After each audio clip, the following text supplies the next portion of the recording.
Frankenstein, Chapter 23. It was 8 o'clock when we landed. We walked for a short time on the shore, enjoying the transitory light, and then retired to the inn and contemplated the lovely scene of waters, woods and mountains, obscured in darkness, yet still displaying their black outlines.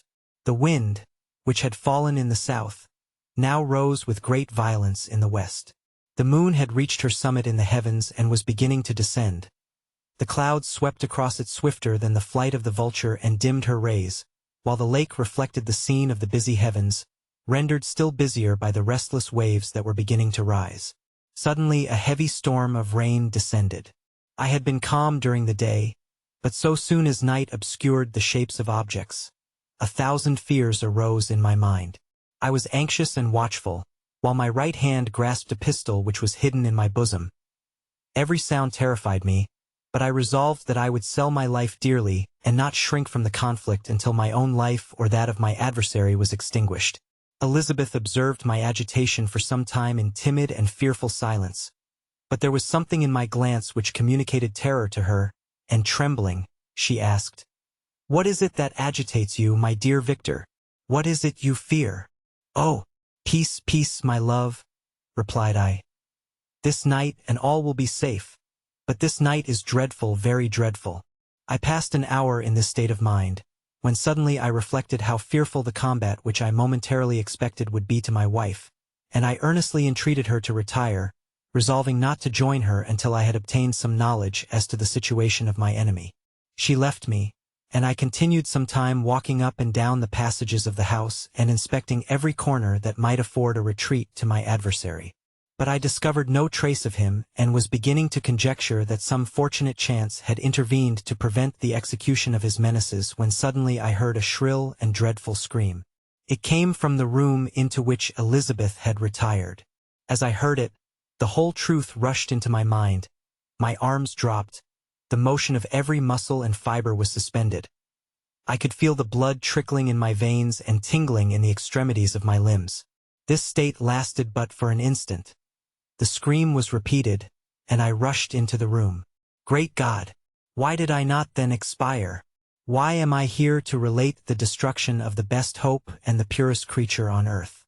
She was there, lifeless and inanimate, thrown across the bed, her head hanging down and her pale and distorted features half covered by her hair.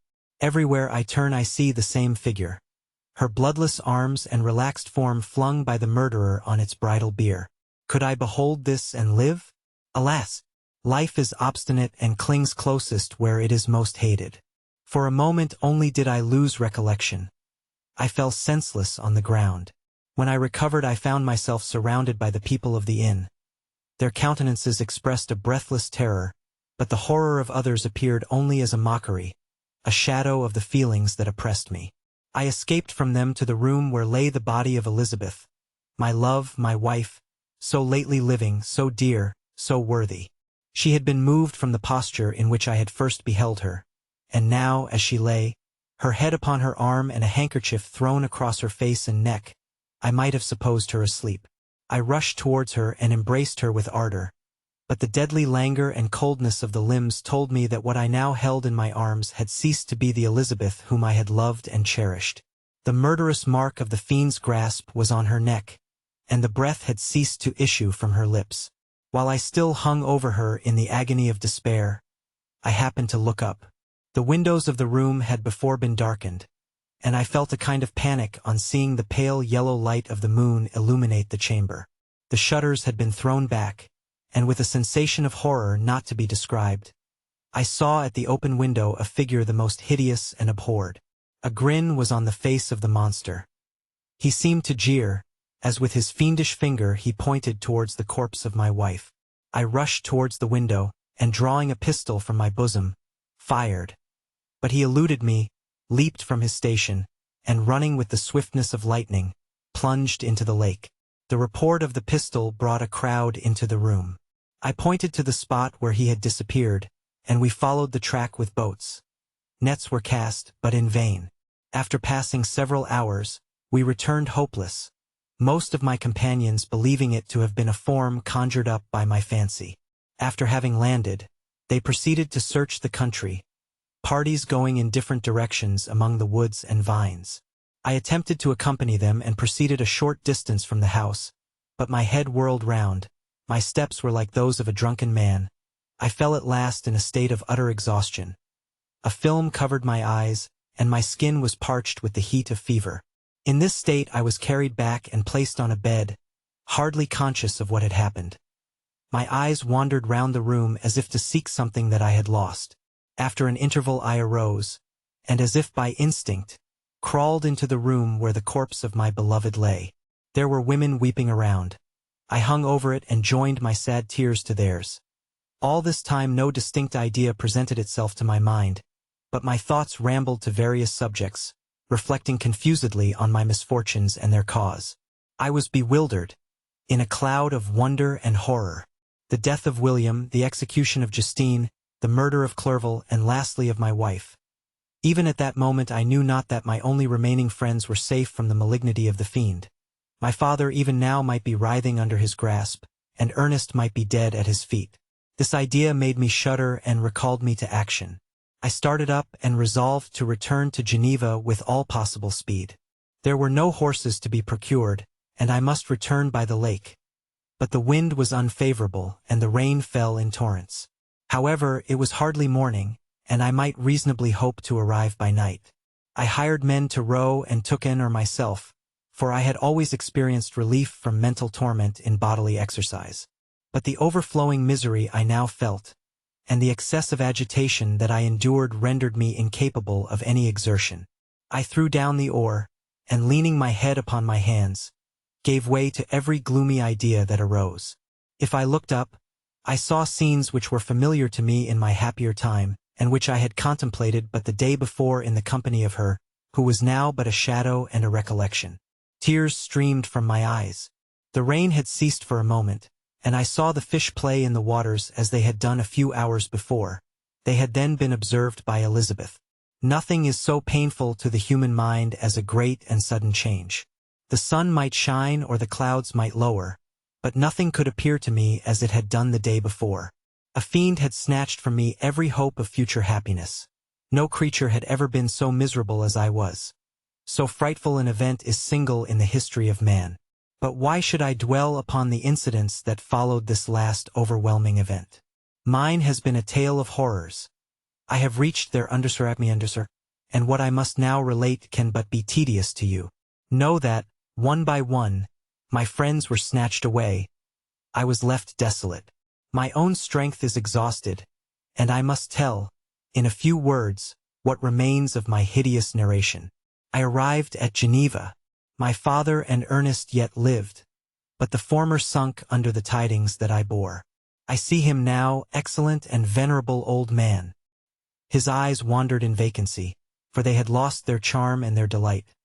His Elizabeth, his more than daughter, whom he doted on with all that affection which a man feels, who in the decline of life, having few affections, clings more earnestly to those that remain. Cursed be the fiend that brought misery on his gray hairs and doomed him to waste in wretchedness. He could not live under the horrors that were accumulated around him. The springs of existence suddenly gave way. He was unable to rise from his bed, and in a few days he died in my arms. What then became of me? I know not. I lost sensation, and chains and darkness were the only objects that pressed upon me. Sometimes, indeed, I dreamt that I wandered in flowery meadows and pleasant valleys with the friends of my youth, but I awoke and found myself in a dungeon. Melancholy followed, but by degrees I gained a clear conception of my miseries and situation, and was then released from my prison.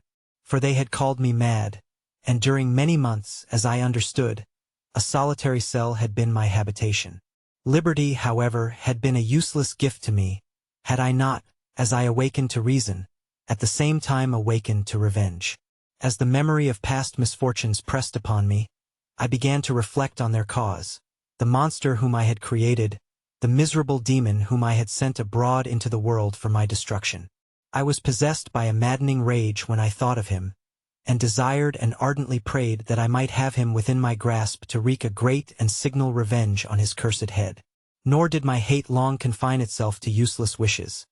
I began to reflect on the best means of securing him, and for this purpose, about a month after my release, I repaired to a criminal judge in the town and told him that I had an accusation to make, that I knew the destroyer of my family, and that I required him to exert his whole authority for the apprehension of the murderer.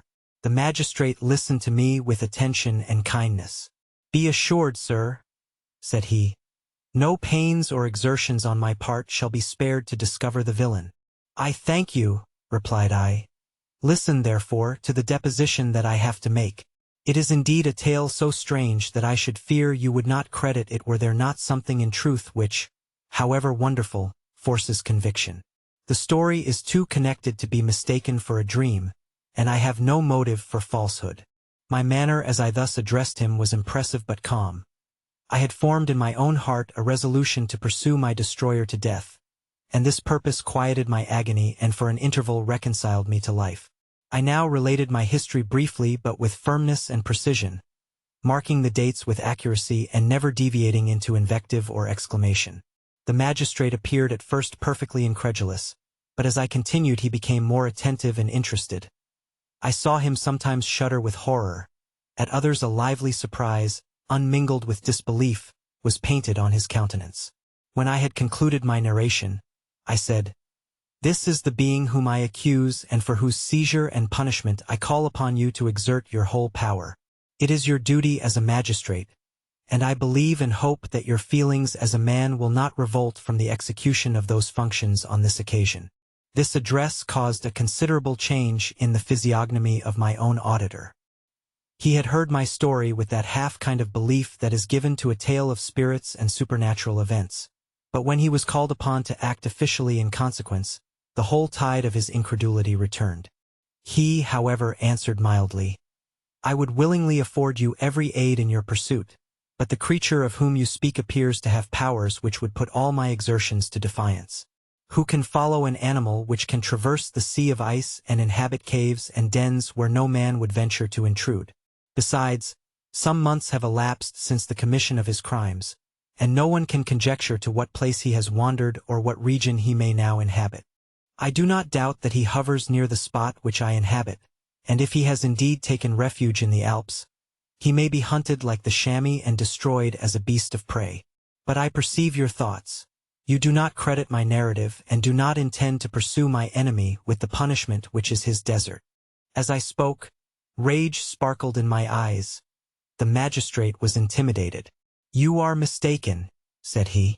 "I will exert myself, and if it is in my power to seize the monster, be assured that he shall suffer punishment proportionate to his crimes. But I fear, from what you have yourself described to be his properties, that this will prove impracticable. And thus, while every proper measure is pursued, you should make up your mind to disappointment. That cannot be, but all that I can say will be of little avail. My revenge is of no moment to you. Yet, while I allow it to be a vice, I confess that it is the devouring and only passion of my soul.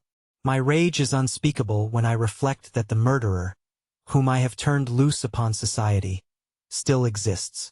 You refuse my just demand.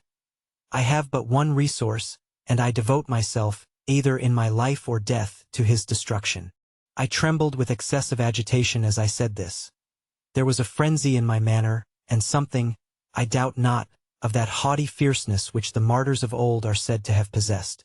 But to a Jean Van magistrate, whose mind was occupied by far other ideas than those of devotion and heroism, this elevation of mind had much the appearance of madness. He endeavored to soothe me as a nurse does a child and reverted to my tale as the effects of delirium. "Man," I cried, "how ignorant art thou in thy pride of wisdom! Cease, you know not what it is you say." I broke from the house angry and disturbed and retired to meditate on some other mode of action.